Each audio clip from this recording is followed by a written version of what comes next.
Salut les amis, donc là en fait on a un couple de fermiers qui vendent de la charcuterie, des produits du terroir. Franchement c'est une super initiative et tu vois ils font une pub un peu sur Facebook et c'est chambé parce que du coup tu vois ils passent pas par Carrefour ou des choses comme ça. Tu vois bon bref t'as compris, c'est moi il y aurait quelques années j'aurais vraiment salué la démarche et j'aurais fait ouais c'est chambé et tout, limite j'aurais essayé de les trouver pour essayer d'acheter des trucs, leur acheter des trucs, mais malheureusement de l'eau a coulé sous les ponts et je sais ce qui se passe et là je vais vous montrer ce qui se passe et vous allez comprendre. Faut savoir que la charcuterie tout ça c'est des animaux, d'accord, des animaux qui n'ont pas demandé à mourir, des animaux qu'on a abattus par simple caprice, hein, parce qu'il faut comprendre que l'homme n'a pas besoin de viande pour pouvoir survivre, donc c'est juste pour le goût, c'est juste par habitude, c'est juste pour nos propres désirs qu'on crée de la souffrance. Cette souffrance est inscrite dans les cellules de la viande, donc de l'animal, et lorsqu'on l'ingère, notre corps assimile ces cellules, donc cette souffrance, ce karma, tout ça là, ça se rajoute à nous. C'est pour ça que c'est très dur en fait d'être élevé spirituellement lorsqu'on est un gros viandard. En général, on est assez bourrin.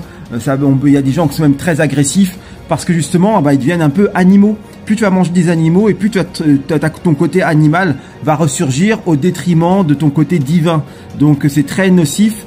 Si tu as envie de réussir ta vie, si tu as envie de repartir heureux quand tu seras sur ton lit de mort, diminue la viande. Et pour t'en donner la preuve, je vais te montrer des gens en fait qui ont répondu à cette annonce en disant ouais j'en veux et tout, c'est-à-dire que c'est des consommateurs et qui sont à l'affût de toute opportunité pour pouvoir consommer davantage.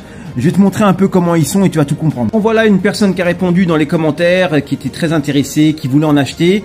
Donc j'ai pas envie de parler, j'ai pas envie de critiquer ni rien. Je pense que c'est assez parlant.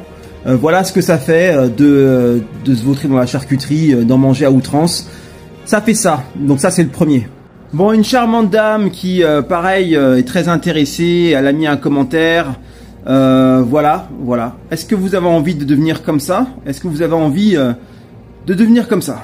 Bon, un petit dernier pour la route. Voilà. Donc faut bien comprendre que ces personnes-là, tu vas bientôt les retrouver aux urgences, ou soit avec des pathologies, hein. Donc ça peut être cancer, ça peut être tout et n'importe quoi, parce que l'animal n'est pas sain en plus, il est pas sain, il véhicule pas mal de maladies. On lui a mis plein d'antibiotiques, plein de médocs, t'as du mauvais karma, et t'ingères tout ça, tu vas te construire avec ça. N'oublie pas que ton corps il est relié à tes autres corps, hein, spirituels, astro, etc. Donc en gros en mangeant n'importe quoi, t'es en train de foutre une merde monumentale.